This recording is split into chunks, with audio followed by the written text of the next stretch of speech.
She types the message, deletes it, types it again, softer, safer, then deletes that too. By the fourth rewrite, she's not editing a text message anymore. She's editing herself.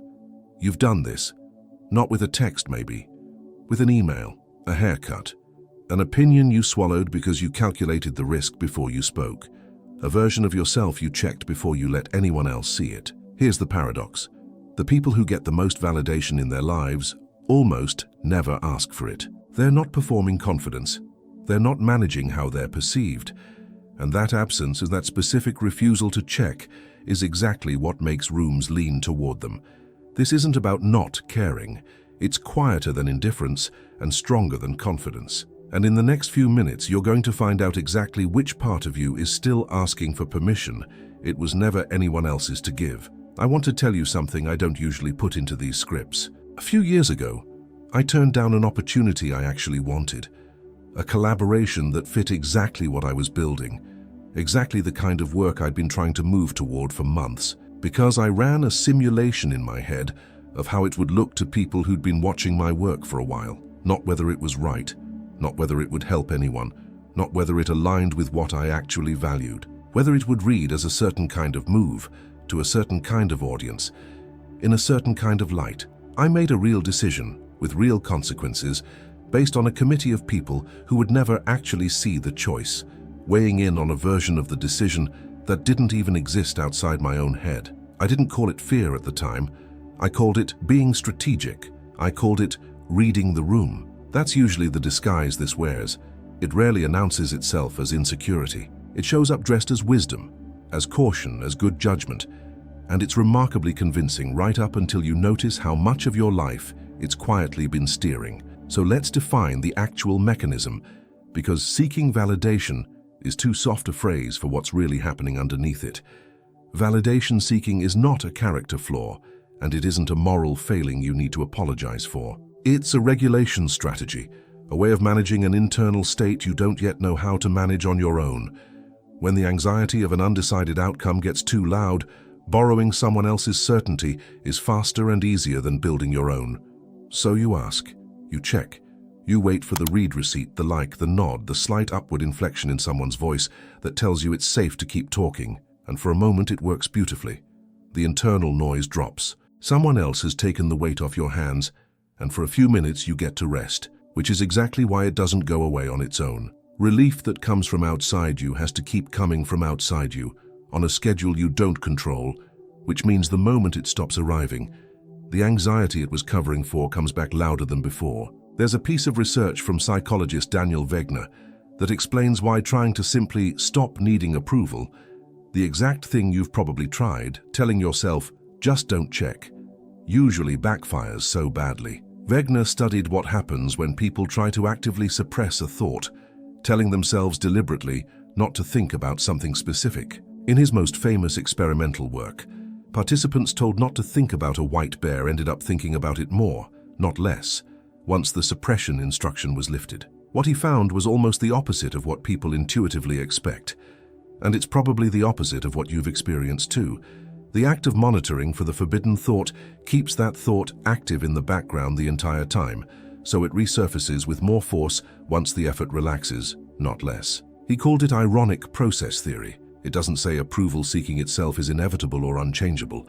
What it shows is that treating it as a habit to white-knuckle away from tends to strengthen the very loop you're trying to escape, because suppression requires constant checking, and checking is attention, and attention is fuel for exactly the thing you're trying to starve. This is why just stop caring what people think has never actually worked for anyone who's seriously tried it. You cannot suppress your way out of a loop whose entire structure runs on suppression as its input.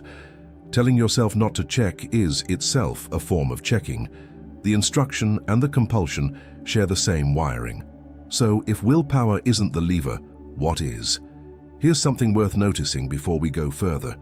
Every time you've tried to talk yourself out of checking, you've probably ended up checking anyway, faster and more compulsively than before. That's not a personal failure of discipline. That's the mechanism working exactly as Wegner's research predicts it would. The fix was never going to be a stronger version of the same willpower you've already tried and watched fail. Psychologist James Gross, who has spent decades researching how people regulate emotion, draws a distinction that matters enormously here. And it's the same distinction sitting underneath your fourth rewrite: the difference between regulating a feeling by changing how you interpret a situation versus regulating it by managing your outward behavior in response to how other people might react. The first is internal. It happens entirely inside you, and it doesn't require anyone else's cooperation. The second is what Gross would call an externally contingent strategy.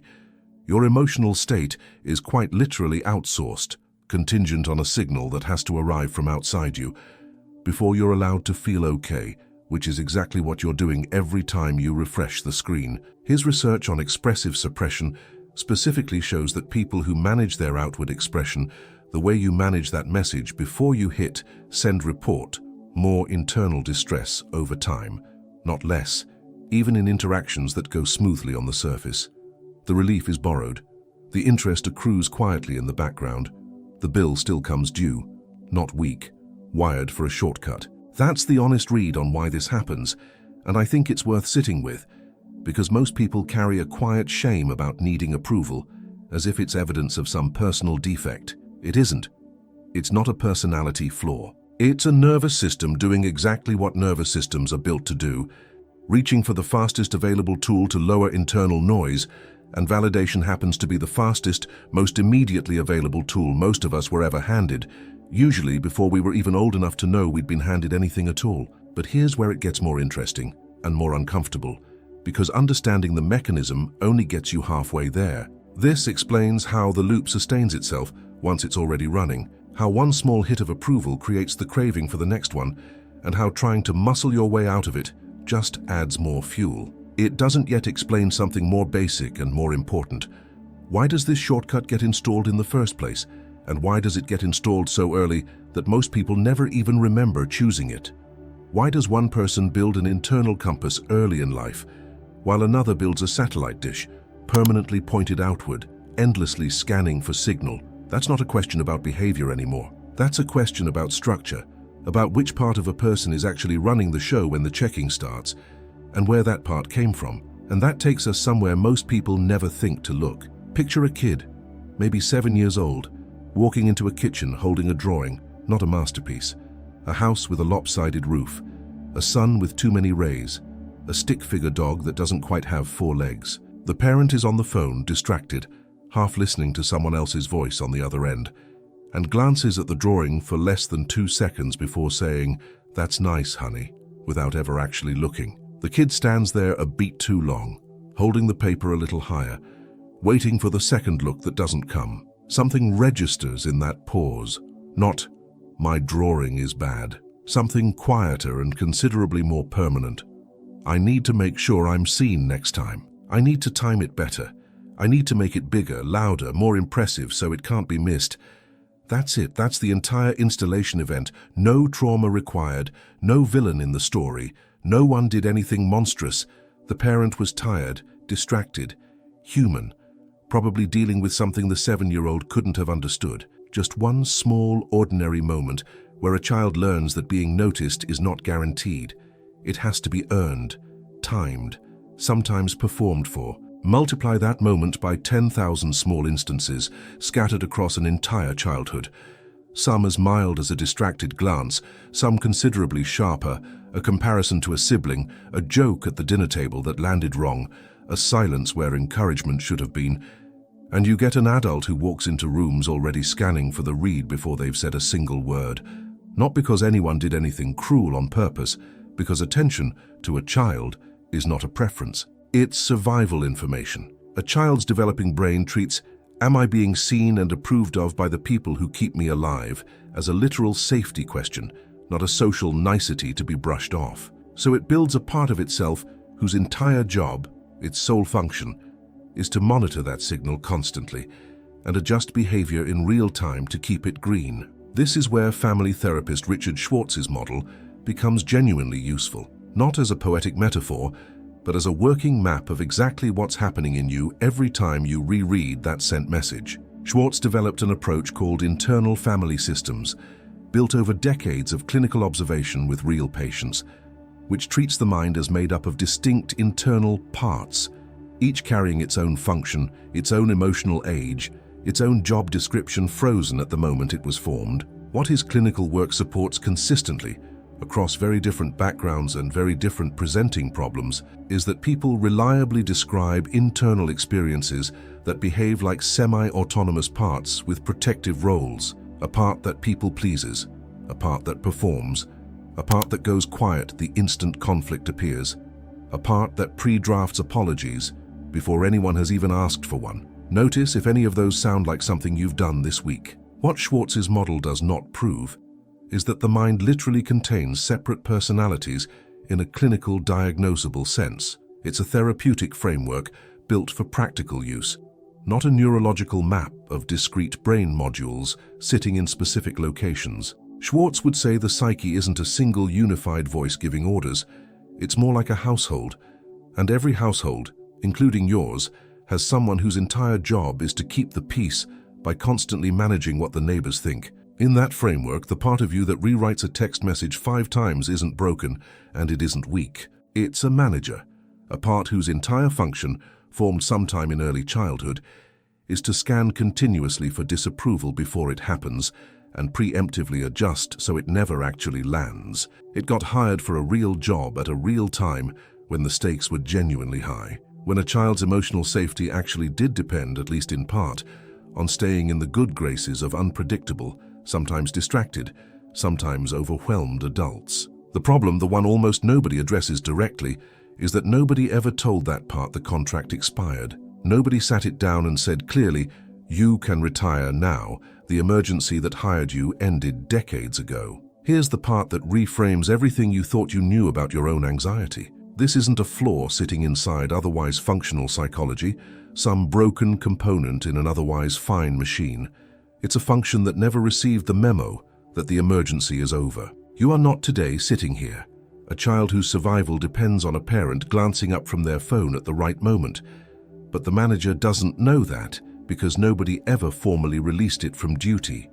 It's still filing reports. It's still adjusting your sentence structure at 11 p.m. before you hit send. It's still standing in that kitchen, holding the drawing a little higher, waiting. And this closes the loop we opened at the very start of this video.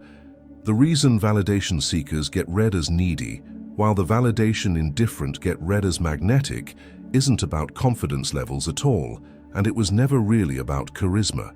It's about which one of them is still negotiating with a manager from childhood, in real time, live, in front of you, and which one has quietly, deliberately retired that manager and let a different, steadier part of themselves take the wheel instead. People can feel that negotiation happening even when they can't name it or explain it. It reads as hesitation, over adjustment, a half-second delay between a person's real reaction and the one they finally decide to show you. And nothing kills magnetism faster, more reliably, than a visible delay between feeling and showing. That's the loop, named in full. It was never about being liked. It was about a part of you still trying to prove over and over, on an endless loop, that the emergency is finally over. Watch it play out in something as small as a group photo. Someone glances at the picture the second it's taken, not to see how the moment looked, but to see how they looked in it. And if the angle is unflattering, something tightens, a request to retake it, a joke to cover the request. That tightening isn't vanity. It's the manager, doing exactly what it was trained to do, scanning the visual evidence for anything that might invite disapproval and moving fast to correct it before anyone else even has time to form an opinion. Multiply that single photo by every mirror, every video call with the camera on, every group chat with a read receipt turned on, and you start to see how much of a day gets spent in quiet, constant negotiation with an audience that was never actually watching that closely to begin with. So the mechanism has a name now, and a location, and even a plausible origin story. The manager, the part, the shortcut, all real, all explainable. None of it your fault, none of it evidence that something is wrong with you at a deeper level. But naming the part that does the checking isn't the same as knowing what to do with it once you can see it running in real time. Understanding a pattern intellectually and actually living differently inside it are two completely separate skills, and the gap between them is where most people quietly give up. That's where most self-help content stops entirely. Right at the edge of insight, right before it ever touches your actual Tuesday, your actual inbox, your actual next unanswered message. Let's bring this all the way down to the ground, because insight without application is just a more sophisticated, more expensive way of staying exactly where you are. Here's the mechanism. Live in your own life right now, today. You send something out into the world, enter a message, a piece of work, an honest opinion in a group chat, and then you wait. During that wait, your nervous system does exactly what it was trained to do decades ago. It scans, it checks, it rehearses contingency plans for a bad reaction before a reaction has even happened, running simulations for outcomes that may never arrive. This is the manager, live on shift, doing the only job it has ever known how to do, working overtime for a threat that stopped being real a long time ago. The Stoic philosopher Epictetus, writing roughly 2,000 years ago from a position of genuine hardship, he was born enslaved and lived much of his early life with almost no control over his own circumstances, built an entire framework around a single, brutally simple distinction.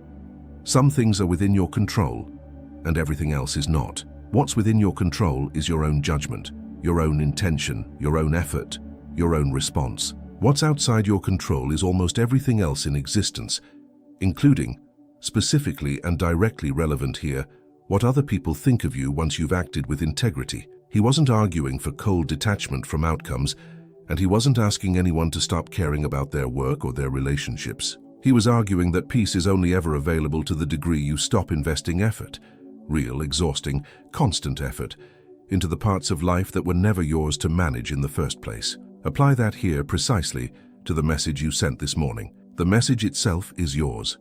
The intention behind it is yours. The care you put into choosing your words is yours. The read, the reply time, the tone of the response when it finally arrives, none of that was ever yours. Not for a single second. It never was, no matter how many hours you've spent trying to manage it from a distance. You've been paying rent, faithfully, on property you never actually owned. That's the entire trade. Your integrity stays yours to keep, and their reaction was never yours to earn. And once you see it clearly, it's almost insulting how much energy you've spent negotiating for something that was never on the table to begin with. This isn't a license to stop paying attention to how you treat people, and it isn't an excuse for carelessness dressed up as philosophy. Epictetus wasn't arguing that outcomes don't matter. He was arguing that your peace shouldn't be staked on outcomes you were never in a position to guarantee. You can care deeply about how a message lands and still refuse to let its landing decide your worth. Those aren't contradictory.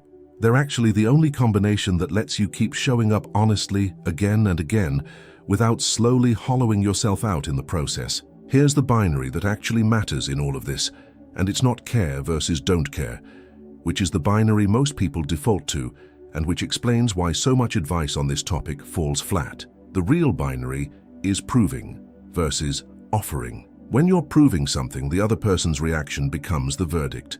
It decides retroactively whether what you did was good, whether you yourself were good, whether the effort even counted in the first place. When you're offering something instead, the other person's reaction is just information. Useful maybe, interesting maybe, worth learning from, but it doesn't retroactively decide whether your effort was valid, because the validity was already settled the moment you acted with care, before anyone else ever weighed in. Picture two people sending the exact same proposal to the exact same client on the exact same afternoon. One sends it and immediately opens the sent folder 4 separate times over the next hour, rereading their own words, hunting for a typo that might explain the silence, drafting an apologetic follow-up message in their head just in case, refreshing their inbox every few minutes like it might change something. The other sends it, closes the laptop and goes to make coffee. Not because they don't care about the outcome and not because they're indifferent to whether the deal lands, but because they've already done the only part of this that was ever theirs to do. Watch which one the client trusts more in the negotiation that follows over the next few weeks. It's never close, and it's never really about the quality of the proposal itself. Ask yourself honestly right now, in your last 5 sends, messages, projects, decisions, opinions you offered in a room, how many were proving and how many were offering? Most people, when they actually sit down and count, find the ratio deeply uncomfortable. That discomfort is useful, don't rush past it. There's a practical version of this you can start using today, and it has nothing to do with affirmations or forcing yourself to feel differently. It's a single sorting question. Ask the moment before you act. Am I doing this because it's true for me, or because I need it to be received a certain way? If the answer is the first, send it and let it go. Your part of the transaction is finished the moment it leaves your hands. If the answer is the second, that's not a signal to suppress the message. It's a signal that the manager has taken the wheel again, and it's worth noticing gently without punishing yourself for it. Awareness alone starts to loosen the grip, slowly. The same way naming a feeling out loud makes it slightly less overwhelming than it was 5 seconds earlier. This distinction shows up everywhere once you start looking for it, not just in messages, but in how people dress, how they speak in meetings, how they choose what to post and what to quietly delete before anyone sees it. The question is never really, do you care? Everyone who's alive and paying attention cares about something. The question is whether the caring is in service of the work itself, or in service of a verdict you're still waiting on. One of those is sustainable for an entire lifetime. The other burns you out slowly, in a way that's almost impossible to notice while it's happening, because it disguises itself as diligence. Think about the last time you felt genuinely proud of something you made or said before anyone else weighed in on it. That feeling, brief, complete, entirely yours, is what offering feels like from the inside. It doesn't need an audience to finish the sentence. Proving never gets to feel that way, no matter how good the reaction turns out to be, because the sentence was never finished by you in the first place. Someone else always had the last word. This reframes the anxiety in a real, practical way, but it also opens something scarier underneath it. And I want to name that honestly instead of skipping past it the way most videos on this topic do. If you're no longer supposed to use someone else's reaction as your compass, what exactly do you use instead? Because for most of us, external feedback wasn't just a nice-to-have accessory bolted onto an otherwise functioning system. It was the only navigation system we ever actually built from childhood onward. Take it away all at once, and there's a real disorienting moment where a person genuinely doesn't know which way is forward anymore. That's not a flaw in this framework, and it's not a sign you're doing it wrong. That's the actual work, that's the part almost nobody talks about honestly, and it's exactly where we're going next. Zoom out for a second, because there's a layer underneath everything we've covered so far, and once you see it, it changes how you'll hear the rest of this video, and probably how you hear the word manifesting for the rest of your life. You've probably noticed that the people who seem least hungry for approval also tend to be the ones other people find hardest to stop thinking about, not because they're louder, more impressive on paper, more accomplished, or more conventionally attractive, but because they're harder to read and somehow more compelling precisely because of that difficulty. This isn't a coincidence, and it isn't mystical, and it isn't some vague energy that can't be examined. There's a documented psychological mechanism behind it, studied under controlled conditions, and it's worth understanding precisely. Researchers Erin Whitchurch, Timothy Wilson, and Daniel Gilbert, publishing their findings in the journal Psychological Science, ran a study on how uncertainty affects attraction, and if you've ever lost a week of focus to someone who gave you mixed signals, you already know the result before I say it. In one version of the experiment, they told a group of women that a set of men had looked at their dating profiles and rated how much they liked them, but one group was told the men's ratings were mixed and unclear, spread across the range, while another group was told the ratings were uniformly high and consistent. The results surprised a lot of people, including some of the researchers themselves. The women told the ratings were uncertain, reported liking the men more, and reported thinking about them more in the days that followed, than the women who'd been told the ratings were clearly and consistently favorable. What the study proves, carefully and narrowly stated, is that uncertainty can amplify attention and preoccupation under specific experimental conditions involving evaluative ambiguity. When your brain doesn't have a settled answer, it keeps returning to the question whether you want it to or not. What it does not prove is that manufacturing scarcity or deliberately playing games with your own availability is a reliable strategy for real connection. The researchers were studying a cognitive quirk in how uncertainty captures attention, not handing you a manipulation manual. And any relationship you try to build on engineered uncertainty tends to collapse the moment the engineering gets noticed. And it almost always gets noticed eventually. Here's the real mechanism, and it has nothing to do with playing hard to get, nothing to do with strategic delays or calculated distance. When you're not seeking validation, You're not manufacturing mystery on purpose. You're simply not leaking your need into the room. And people, all people, are exceptionally good at detecting leaked need, even when they can't consciously articulate what exactly they're detecting or name it out loud.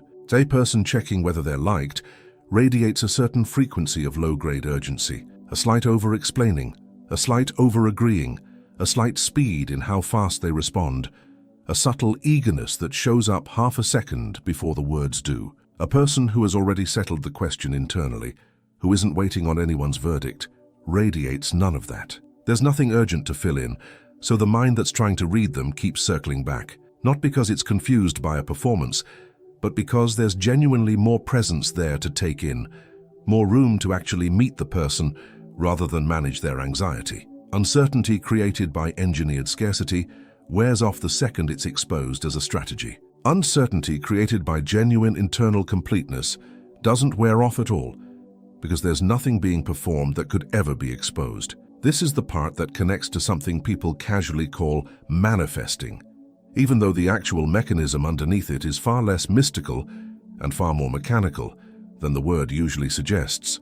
And it's happening in you right now, whether or not you've ever used that word for it. There's a classic finding in social psychology from Robert Rosenthal and Lenore Jacobson, sometimes called the Pygmalion effect. That's worth walking through in detail. In their original study, conducted in an elementary school, teachers were told, falsely, as part of the experimental design, that certain randomly selected students had been identified through testing as having unusual, above-average academic potential on the verge of a growth spurt in ability. Months later, when the students were retested, those randomly chosen students, who were in reality no different from their classmates, showed measurably greater gains in performance than their peers. What changed wasn't the students' actual underlying ability, because they'd been chosen at random. What changed was the expectation held by the person interacting with them, the subtler tone in the teacher's voice, the extra patience given during a wrong answer, the different quality and quantity of attention the teachers unconsciously extended, entirely without realizing they were doing it.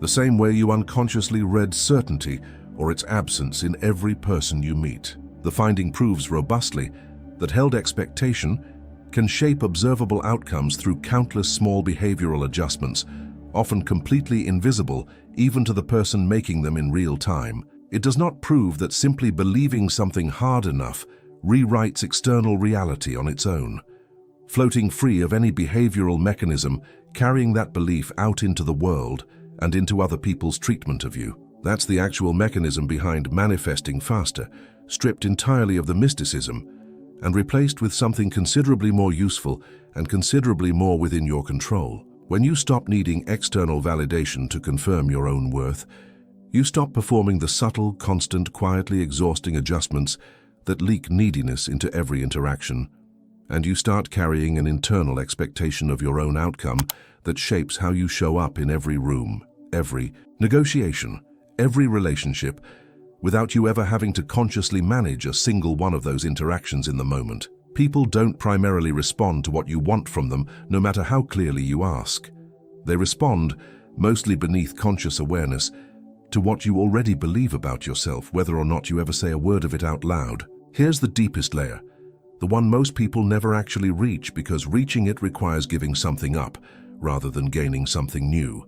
And most self-improvement content is built around gaining, not giving up. Asking someone else for validation is functionally, structurally, asking them to make a decision that only you have the authority to make. You are handing your own verdict to a jury that was never qualified to render it in the first place, a jury made of people who don't have access to your intentions, your context, your effort over time, or your growth across years they never witnessed. They only have access to a fragment, a single message, a single moment, a single glance, and you've been outsourcing a decision about your entire worth to people working with a tiny fraction of the available evidence. Once you see that clearly, once it actually clicks, asking for it starts to feel less like connection and more like a kind of quiet malpractice, handing your own case file to a lawyer who's only read one page of it and calling that a fair trial. This is also why so many people report that opportunities, relationships, and even money seem to move differently in their life the moment they genuinely stop chasing them. not as a mystical law of the universe rewarding detachment, but as the direct, traceable result of everything we've just walked through. A person who isn't leaking need negotiates better, because desperation is visible in a counteroffer, and its absence changes the terms on the table. A person who isn't performing for approval attracts more genuine interest, because what people are responding to is undiluted and unfiltered instead of pre-edited for safety. None of this requires believing in anything beyond ordinary human psychology. It requires only that you stop asking outcomes to answer a question that was always yours to answer. Let's stop explaining for a moment. I want to talk to you directly, without a study or a philosopher standing between us. If you've made it this far, you already know which part of you does the checking. You've felt it today, reading this, in real time. That small flicker of recognition when I described the rewritten message. The read receipt sitting there unanswered. The delayed reply that quietly ruined your entire afternoon even though you told yourself it didn't. You know exactly which relationship in your life is currently running on this loop. You know exactly whose approval you're still quietly auditioning for. Maybe someone who hasn't actually earned that authority in years. Maybe someone who never earned it at all. Maybe a version of a parent who exists more vividly in your head than they ever did in reality. I'm not going to tell you to stop caring about them. That wouldn't be honest, and it wouldn't work anyway. You already know that, because you've tried it. What I'm asking you to do instead is smaller and considerably harder. The next time you feel the pull to check, to refresh, to reread your own sent message for the 4th time, waiting for a reaction that may not come for hours, pause right there, mid-motion, and ask the manager a single direct question. Whose emergency is this actually? Not metaphorically, literally. Is this today's stakes, an adult conversation between equals? Or is this a 7-year-old standing in a kitchen holding a drawing a little higher, still waiting to be looked at properly? Most of the time when you actually stop and ask, honestly, the answer isn't today's, it rarely is. You don't have to fire the manager, you don't have to exile that part of yourself or pretend it doesn't exist. That's just suppression wearing a nicer outfit, and we already covered why that backfires. You just have to stop letting it drive without checking the map first. Let it speak. Just stop letting it steer. I want you to notice something else too, something gentler than the rest of this video. The fact that you're still here, still reading, still recognizing yourself in a stranger's rewritten text message. That's not weakness. That's a nervous system that learned, correctly, at some point, that connection mattered enough to protect carefully. The manager was never your enemy. It was doing the only job available to it, with the only information it had, at an age when it had no other options. You don't owe it contempt for that. You owe it something closer to what you'd offer an old employee who's overstayed a role that no longer exists. Clarity, and a quiet thank you on the way out the door. So here's the small, doable version of everything we've covered, something you can actually carry into tomorrow, instead of just this video. Notice the checking without judging it. Ask whose emergency it actually is, and then slowly, let the answer decide what happens next. Not the old contract, not the 7-year-old in the kitchen, but you, today, with all the evidence the manager never had access to. This won't happen in one sitting, and it isn't supposed to. The manager has been running this department for decades. It doesn't clock out because one video asked it to. What changes first isn't the urge. It's the half-second gap between the urge and the action, the space where you get to ask the question before your thumb moves. That gap is small at first. It grows the more you use it. Go back to her for a second. The one rewriting the message, deleting the exclamation point, starting over for the 4th time, still standing there at the beginning of this video, mid-loop, waiting for a version of her own words that wouldn't come back marked as too much or not enough. Here's what was actually happening in that moment. Now that you can see the whole mechanism laid out end to end, a part of her, formed decades ago in a kitchen that isn't even her kitchen anymore, that may not even exist anymore, was trying to complete a job it was hired for before she could read or drive or vote or choose anything about her own life. It wasn't really editing a text message. It was still trying to prove one more time that an old emergency was finally over, an emergency that ended so long ago she can't even remember the day it started. Here's the synthesis. In one line, the whole video compressed down to something you can actually carry with you. You were never chasing approval. You were trying to end an emergency that already ended. And here's the turn I didn't tell you was coming when we started. This was never really about becoming someone who doesn't need people, someone hardened, someone unreachable. Sovereignty isn't isolation, and the goal was never to stop wanting connection. That would just be trading one form of suffering for another, colder one. The goal is to stop asking connection to do a job it was never built for, to stop asking someone's reaction to tell you something only you have the standing to decide for yourself. Once you stop asking that particular question of other people, real connection actually becomes possible, for the first time in a long time, because what you're offering people is no longer a performance built to pass inspection, edited and re-edited until it's safe. It's just you, unfiltered by the checking, unshaped by the fourth rewrite. And that, it turns out, against everything the manager ever believed, is the only version of you that was ever actually magnetic. You, not the edited version. So the next time you catch yourself rewriting that message for the fourth time, hovering over send, waiting for permission that was never anyone else's to give, you'll know exactly which part of you is holding the pen, and exactly which century, which kitchen, which small unanswered moment it's still quietly living in. And maybe that's the actual definition of the thing we've been circling this entire video. The thing people call magnetism, as if it were a trait some people are simply born with. It was never a trait. It was always a byproduct, the natural result of a person who no longer needs a verdict to feel finished. You don't have to chase that state, and you don't have to force it. You just have to stop hiring a 7-year-old to run negotiations she was never equipped to run, and let the adult, who's actually been here the whole time, finally pick up the pen. That's not indifference. That's not coldness. That's just what a person looks like once the emergency finally quietly ends. Somewhere tonight, someone will type a message, read it back, and reach to delete it. Maybe that's you. If it is, you now know something she didn't back at the start of this video. The deleting was never the problem. The part of you doing the deleting was never broken. It was just still waiting for someone to tell it. The emergency was over. Consider this, that notice. If any part of this described you today, the checking, the rewriting, the small daily audition nobody else even knows you're running, subscribing here is the whole ask. And it's a simple one. Not a favor, not a follow for the sake of a number. It's a way of telling that manager inside you that you're finally paying attention to it on purpose, instead of letting it steer quietly from the background of every decision you make. That's the actual contract this channel runs on.